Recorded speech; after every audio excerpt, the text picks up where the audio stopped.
us together. All right, everybody. Well, welcome back to Rev It Up, and we're here at Milwaukee here, 64th annual World of Wheels tour that we're doing for the tribute tour.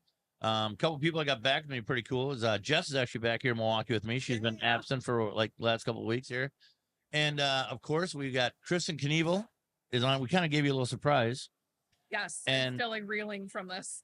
And as everybody knows that I don't prepare for anything, so we were kind of over by the house of Harley last night. I'm talking to Mark, a couple guys, and out of nowhere, we got Jesse James Dupree here from Jackal, and we'll draw some, man. Hey, it's good to see you guys. What a great setup you have. This is really cool. Thanks, man. Thanks, man. Kind of taken over the world of wheels. We kind of have it. Yeah. Kind of, you know, I've been part of the show for like 30 years, just bringing stuff here and there, and next thing you know, we got last couple of years we kind of took over doing stuff. It's fun though. Well, you got the Knievel set up, and then you got the rest of World of Wheels, right? yeah. We're in our own group, our own demographic over here. You know, everybody's kind of over here. You'll see the Knievel set up and whatever's left in the world. Yeah, everybody's like, yeah, we really got nothing left over here. You know, so that's awesome. So you were in town basically for Flat Out Friday and Mama Tried, right? Yeah, I came in for that and for some meetings with the Harley Davidson Motor Company. I've been proud to working with those guys for the last 8 years now. Well, actually for the last 20 plus, but as far as with the motor company proper, I do a series of campaigns called the Rolling USA series. Okay. And so it's like Rolling Daytona, Rolling Laconia, Rolling Sturgis, Rolling Milwaukee. Man, you were really involved. And they're 6-week campaigns where they give me a beautiful Road Glide or a Road King motorcycle to give away at the end of the campaign. Nice. Oh, that's really cool. I will in Daytona, March the 8th, Friday night, March the 8th, I will give away, I think it's my 18th motorcycle. Come on, really? Yeah, and if you'd have told me that when I was a kid that I was going to be working with a motor company and they were going to give me these beautiful motorcycles to give away to people, and it's the greatest feeling in the world handing someone the keys to a brand new motorcycle. That is so cool. And people that bust their knuckles 40, 50 hours a week or more, and it means so much to them. And it means so much to me. It's really a cool thing. And I grew up a fan of the brand, and you know, largely because of you know, when I was growing up, Evel Knievel was the reason why you got on a motorcycle. Absolutely. Oh yeah, hell yeah, brother. Yeah, and it's, I guess for them people, we've known you as our circuit, you know, as the 80s rock star, you know, and what we have going on. So I got to ask you, could you just do the one versus the chainsaw real quick? I mean, can you give it? Yeah, like I can. I got 3 in my sock as we speak, and the detachable ends for all the lady users. So it's all good. But no, it's great to be here with you guys and to meet Krysten. I mean, this is great. I've again growing up a fan of your grandfather and then your father. You know, your dad and I rode together. I don't even know how many charity motorcycle rides that he and I did together. Really? And your dad was a nut. I mean, in case if you're wondering if anybody noticed out from outside your family, your dad was a nut. I mean, a nut. I've been on a motorcycle with him. I've driven around in his RV with him. He is. We would be doing these charity rides, and we'd be going, you know, to just different terrains, you know, whether it be in a city or whether it be outside, and anything he could whip off the road and jump on that dresser, he would do it. Come on, really? We'd have 300 people behind us, and here comes Robbie. You know, where the hell did he come from? Where did he go? And how did he get airborne? I mean, I swear that is so true. That's cool. What we got back one time, I'm like, God, I'm dizzy. he just keep it up with him. But anyway, your dad was great, and we hung out a good bit down in Daytona. Yeah. And because he was down there quite a bit, and so anyways, and then now to get to hang with you and a fellow musician, so we gotta make sure we share a stage together. So. Absolutely. Oh my God, yes, that'd be amazing. You were a little shocked when I told you who was here. You were still talking to me in the corner, and I talked to her. I said, you remember who? I said, you know, Jesse James. She goes, oh yeah, I'm a huge fan. I said, well, guess what? He's sitting right here. She's like, oh my God. She goes, you're gonna make me cry twice today. Right. So I was like, yeah. So she was pretty epic for her. It caught me off guard for sure. Well, it was a great surprise. But what a great setup! Is today the first time you've seen the setup here? Yes, it did a great job, right? Yeah. Oh, amazing. Did a real good. Amazing. Well, you're so. I'll tell you how, if I may. I'll tell you a story about. Yeah, go ahead. So this is my. No, I'm going to tell you no on my show. So this is one of my Evel Knievel stories. So, we hit the road, and it was in the mid 90s, late 90s, probably late 90s, but not probably 98, 99. We went out and we set a Guinness Book World Record, and we did 100 shows in 50 days. Wow. And we actually we set 2 Guinness Book World Records. We set one for 21 shows in a 24-hour period. And then we did 100 shows in 50 days. Wow. And I'm never going to complain again about being on the road and just driving. So listen, we had everything strapped down to the back of a tractor trailer rig. And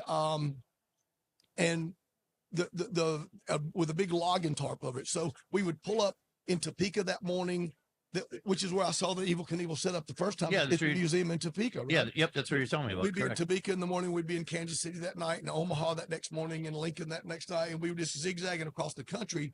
And they would show up in the morning. They'd flip that logging tarp back, put a little thrust in front of the stage. I'd get out on that, and we would play a full show. And then we'd move on to the next town, and we set this Guinness Book World Record. That's how you do it. So Yeah, we were supposed to finish in Texas, but a guy named Bubba the Love Sponge, who's I've heard.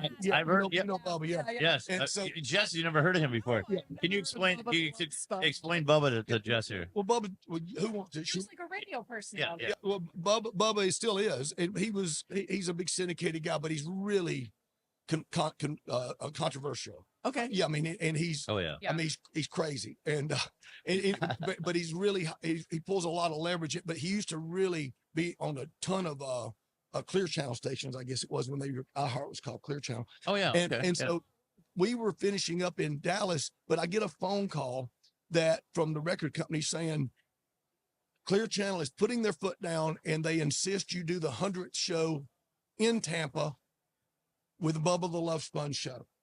And so we had to reroute all of these dates and stuff. And we finished the 100th show in 50 days in Tampa. We get through doing the 100th show, and we got off, and we were doing a bit of a meet and greet. And there was all these people clammed up around us, and we're signing stuff. We hear a motorcycle, and in the middle of that crowd, they part, and here comes Evel riding right up to us. Here's the legendary Evel Knievel sitting on his motorcycle, comes riding up to us. He didn't get off the bike. Yeah. Because he just had hip replacement. Yeah. Oh. So he sit on the bike. Really? Because I swear this is true. He just had a hip replacement surgery. He pulls up in the middle of the crowd, and we all get around and we take a photograph with Evel, and that crooked thumb of his up. and I've been so blessed to have my dreams come true. And you grew up with parents and grandparents that were out in the public life and stuff. And I've been so fortunate to tour with Aerosmith and Kiss, and and play with AC/DC's, with Brian Johnson, just all these things that we've done. And my dad grew up on my dad my whole life had a Harley in the garage and stuff, and he was proud of me, and he'd been around all of it, but he just kind of kept an even temper. The only time my dad ever showed any like really, really genuine excitement when I whip out that picture of me and Evel Knievel, and he's all, son, now you doing something. Not through all the tours, not through all the shows. And but that was great. And yeah. So anyway, that's a great story. but yeah, That is a good story. Yeah. that was it was such an honor to meet him, and we were so beat to death, and it was very surreal. And I've got that. I have a Western saloon in my house, and I keep all my memorabilia, and right above that door is that picture of Evel and that crooked thumb, and us sitting there just with him. And just what I love Evel Knievel stories. I'll give you one of the quick ones. I was down, they had a big stunt show down in Houston, and they were doing Gravedigger and Bigfoot. And in the middle of all this monster truck race, they were going to announce that Jackal was coming to play maybe it was San Antonio, the Alamo Dome, I think it was. And we were going to come back and play the Alamo Dome. And so I was there to make the announcement, and Spanky Spangler and this other guy was going to do a head-on collision. But the guy that did your grandfather's ramps, do you know what I'm talking about? I don't know if you know his name or not, but he was the guy that worked with Evel over all the years that was doing the ramps. And he was trying to tell Spanky and them not to do the jump that night because they were hitting 2 Monte Carlos, and it ended up being a bad night. Ended up being a tragic accident. But but that day he was in the back, and he was telling them that the ramp, but he was nervous because he was having problems with them. And so he and I were sitting in catering, and I could tell he had some nervous energy, but he was just telling me all these Evel Knievel stories. He said that they would take and they would spend all of the time that they needed to do the math, weigh the bike, pull the distance, set the ramp, stack, do all the projections, the geometry and everything. They would do all of that, and they have everything ready. And they said Evel Knievel would walk into the arena, hold that old crooked thumb up and look down that ramp and look down his thumb, and he'd say, raise it 3 inches. Yeah. And they'd say, well, or lower it 2 inches or whatever. And they'd say, well, Evel, you're not going to make it if we do that. And, and he said, Evel would go, the people don't pay to see me make it. Oh my God. And, but he used to tell me these stories, and so I eat it up. So it's an honor to be here just close to this equipment. This is great. It's very cool. And like I said, it for us to be on tour with this thing, it's great to go through this stuff. And when we first got going with all this stuff a couple months back, actually now, and we started talking about doing this tour and going to pick this stuff up and talking about the great people, and then of course getting to meet Krysten and getting in touch with Robbie's stuff. It's just it's an honor. I mean, just having to do his stuff, and then bringing people like you on the air and having stuff like that. It's just so much fun, And Krysten she's still playing, so we're going. Like I said, we're going to have to find some time that in a slot that For sure. we share a stage together. That'll be fun. That would be awesome. Yeah. We actually Sturgis is on our bucket list. So Yeah, we got Sturgis, and we're taking the stuff to Sturgis. We just don't know what the exact location, so maybe we'll have to talk. But I'd love to have you out at the Full Throttle Saloon and Pappy Oil Campground. We're the official campground of Harley Davidson. We have they put a big $500,000 building on the property. They do free Harley tattoos and pinstriping and get your hog pin and haircuts. And they have a barbershop there and they do all their demo rides. We have an Olympic size swimming pool on the Pappy Hoyle campground. oh wow. We have a all you can eat breakfast and dinner buffet, the best breakfast in all of Sturgis. And you think, big, you think big deal, but let me tell you something. It's a big deal. You get a couple of days into that, you're going to come and find us. Oh yeah, it's the best breakfast in Sturgis. And we have 3 racetracks out there. We have a landing strip where they take people up parachuting. We have and the Full Throttle Saloon sits on 50 of the 600 acres. It's beyond Thunderdome for people who love badass motorcycles, beautiful women, and a cold belly washer, which happens to be Jesse James bourbon. Oh yeah. I think the last time I was out there, it had to be over 20 years ago, and I was so impressed about what you guys had established way back when. It's 600 acres of holy. I mean, That's insane. It's crazy. Yeah, 600 acres. Yeah, Wow. I was watching you guys on TV, and I'm like, I got to go out there and check this out. And then I finally went out there, and I was so impressed. I think I was just watching you and Ballard work, and I was just like, it's like epic. Well, we've got some really great stuff going on this year, and I would love to have you guys come and set up. We have to figure that out. So you follow up with me later, and maybe everybody can come and visit with us. And it should be mandatory that every asshole in Washington D.C. and these goobers that live in these cubicles, in New York and LA, they should all be mandatory made to go to the Black Hills of South Dakota, because you're right in the middle of Mount Rushmore, Crazy Horse, which is my favorite place out there, Deadwood, Devil's Tower, the Badlands, just such a slab of America. And you start thinking about the fiber of the man that had his family in a covered wagon going across that prairie, and the weather's so. Jess was just watching the whole history this morning of the Pony Express. That's I did, yeah. And I second that motion. I 100% agree with you. There's a book called Killing Crazy Horse. And it's an amazing book, and it tells the story of our conflicts with the Native Americans, which actually started, I guess the first documenting was down in Alabama, but it follows the history of these skirmishes and how we would push them to their reservations and then renege on our deals and stuff. But it culminates in the Black Hills, up in Sturgis and Deadwood and Crazy Horse and out at Custer Park State Park. And I mean, it's a mandatory go to. Whether you ride a motorcycle or not, you really should come out there and check it. But it makes me, it recenters me, because I mean, again, I think of the fiber in those men, and it makes me wake up every day and try to aspire to do something. Yeah. It makes it, you look at the history of what's going on. Like even this morning, we're getting ready for the show, and we get tired, you get exhausted, you're on the show and like that. And she was just watching this morning, and they were talking about, you know the story. Tell it. It was a 14-year-old boy or whatever who was on. The youngest Pony Express was an 11-year-old, and only one died on that whole Pony Express saga. But it was a 14-year-old boy, and he fended off 7 Indians. It was crazy. I'm 14 years old. And then you look at where we are today in the world of going through and people talking, and what these kids can't even find themselves at 25 and 30. And look what we're doing. And it's just like these were 11 and 12. We're riding for the Pony Express. It's going and I mean, it's just, we're in a different demographic. We're talking about that, and I get off the elevator over at the Hilton Hotel, and I'm in the middle of a furry convention.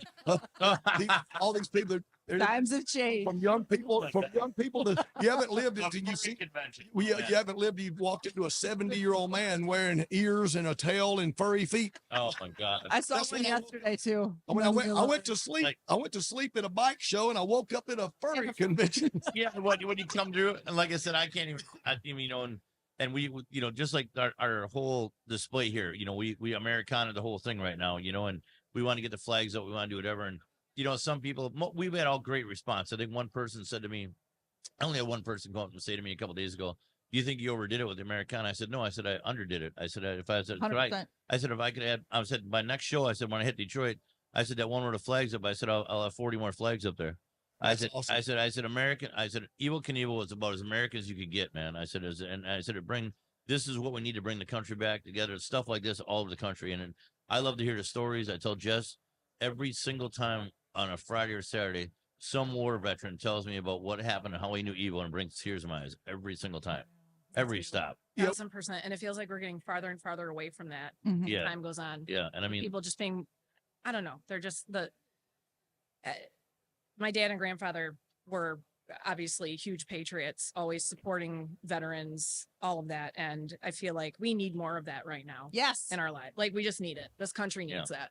I'll leave from here. I go back to Atlanta for a day, and then on Tuesday I'll be in Kansas City meeting with the leadership at the Veterans of Foreign Wars organization. yeah, I know you're huge in that. We work really close to those guys, and we've done stuff with Wounded Warrior, and I mean, just a lot of great organizations at the American Legion, all great organizations and stuff. The VFW, I'm so proud of the work that they do in supporting our veterans that have served overseas, and you know, and you sometimes you hear people say, support our veterans, we support our veterans, and it comes from sometimes a complacent place, or it just sounds complacent, even if your heart's, it's just, you can't stop long enough to and overemphasize enough that, you know, that they're our sons or daughters or brothers, and, you know, and what really rings for me is, like, you know, we've done this before. You stop by Walter Reed Hospital and you go in and you visit those guys that are dealing with, you know, the loss of a leg or an arm, or in Todd Love's case, you know, 2 legs and an arm.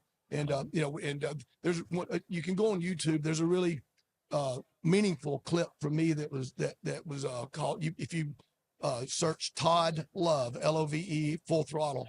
Okay. And if you can watch that and not tear up, then I want to take your pulse. Yeah. Because I mean, I watch it. I mean, I was part of it. I lived it. And, but it's an amazing night for me, and just such a bring it home, as far as, you know, the sacrifices that are made and continue to be made with the troubles over there. And then right now, although it's not an official war, we got all that stuff in Yemen going on. And I mean, I'm afraid that there's going to be even more casualties, and we're not wanting to be down. We're not being down. We're celebrating these guys. Yeah. We celebrate them, and the families it's the families too. I mean, the families that sacrifice. So, you know, celebrating America. Evel Knievel, nothing rings more American than Evel Knievel, for sure. They were that's Evel Knievel is the one thing that I can tell you, like, in this day and time, you compete with these cell phones, with these kids having their nose stuck in these. Oh, yeah. But sure. I guarantee you, if Evel Knievel was still alive today and doing the stuff he was doing, these kids would watch it once on their phone, put it down, and go get a bicycle and start jumping something. That's what that's what got our ass outside. Oh, I mean, I'm just telling you that's something that's palatable and strong enough that you get outside and you go jump something. And I mean, I grew up on bicycles, then dirt bikes and everything else. And you bet 100% jump dirt bikes. Well, stopped a little short of Kristen's dad. That dude would jump a sidewalk.